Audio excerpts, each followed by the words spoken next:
the first spiritual discipline that we have is that we want them to have some kind of spiritual discipline of doing something in the morning before they leave the house.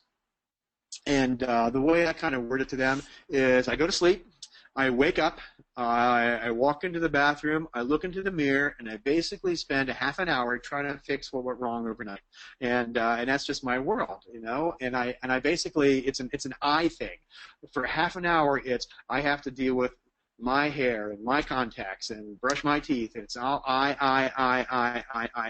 And so we get prepared physically for the day, but I also tell them that if we don't do anything spiritual before we leave the house, if I don't do anything spiritual before I leave the house, then I end up having my focus on me for a better part of the day. So I tell them we have to do something. There has to be some spiritual discipline that you do in order for you to begin to get that focus off of yourself, so it's just not all about you all day long. And so we do that in a variety of ways.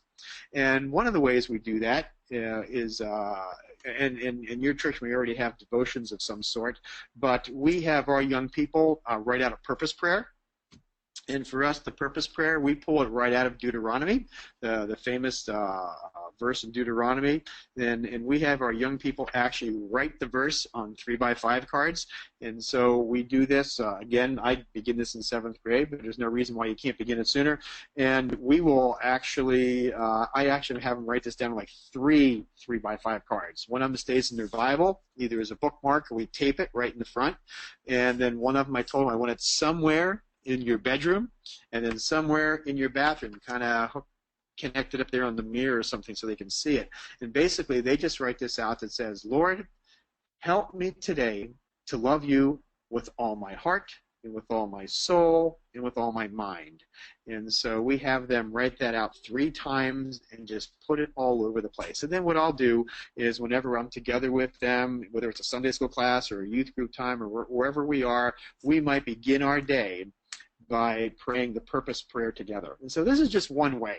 It's just something that you can do because I like it because you're acknowledging that God is God and that my purpose today is to love you. My purpose today is to love you with all my heart, with all my soul, with all my mind. And so that's one thing that we do.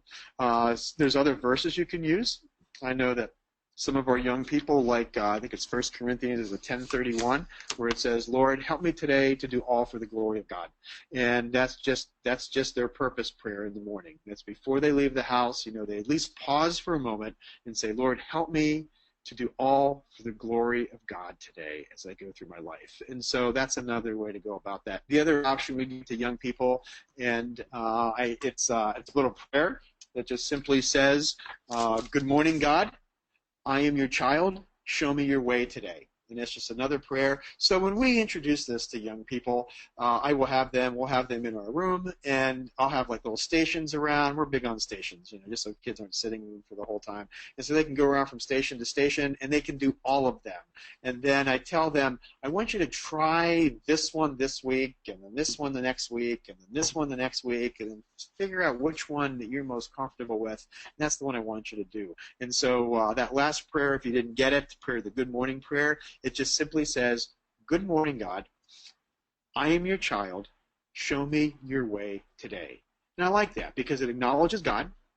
It acknowledges that I am a child of God. It acknowledges that, God, I want you to show me your way today. So that's kind of my little 6 or 7 minute spiel on some kind of discipline in the morning. I know some of our young people, and I can't remember where they actually get it from, but they get a text every morning. And so I'm sure you can Google that stuff and find it pretty easily. But there's, some of them are receiving a text every morning that has a Bible verse for the day on it. I was getting for a long time, I think it's called 365.org, I think is what it is, and I still get it every day. I get something called like 365.org, and it comes and sometimes. So I turn on my computer. The first thing I do is check my email, and it's always the first thing I got in the morning. I send them out at 12:01 or whatever. So it's always the first thing I get. The point is, they do something spiritual in the morning, and so that's like the number 2 thing on the faith skills list.